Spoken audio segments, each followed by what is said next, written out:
In this video, we're sharing everything you need to know about booking and riding BlaBlaCar buses, because despite its silly name, this is a major bus company worth considering. We'll cover booking tips, boarding expectations, seating strategies, and all the amenities you can expect on board. So let's dive in.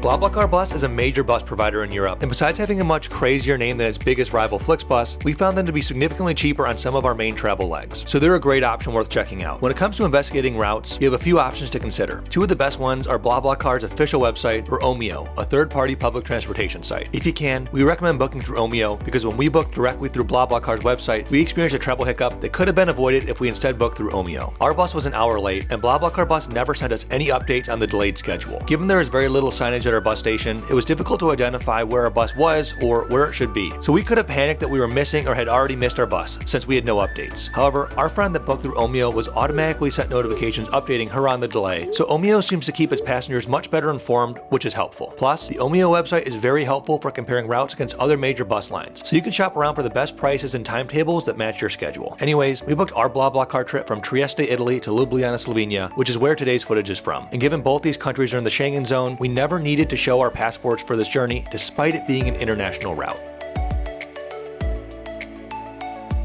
When it comes time to board your bus, you'll first need to find it. BlaBlaCar Bus's branding is pretty good, with the BlaBlaCar branding and logo painted large on the bus's side. Our bus was orange, which seemed odd given the BlaBlaCar website colors are blue and white, but despite this, we found it pretty easy to identify. Like most buses, your bus number and upcoming stops will be located on a sign in front of the bus, but feel free to ask the driver to confirm you're boarding the right bus. For our route, nobody was actually weighing or measuring baggage, so we ended up not needing to worry about baggage surcharges or anything like that. When you reach the front of the line, the bus driver will scan your ticket, and then you're free to place your baggage in the bus's underbelly storage below. We found our US-sized carry-on roller bags were too large to fit in the interior rafters, so we decided to place them in the cargo hold below. Afterwards, we were free to board and found a spacious and clean bus. When we boarded, we found the seating plan was open, meaning you were allowed to sit in any available seat. We were traveling at noon during peak tourist season, and our bus was roughly half full, so use this as a benchmark for how crowded you can expect your route to be.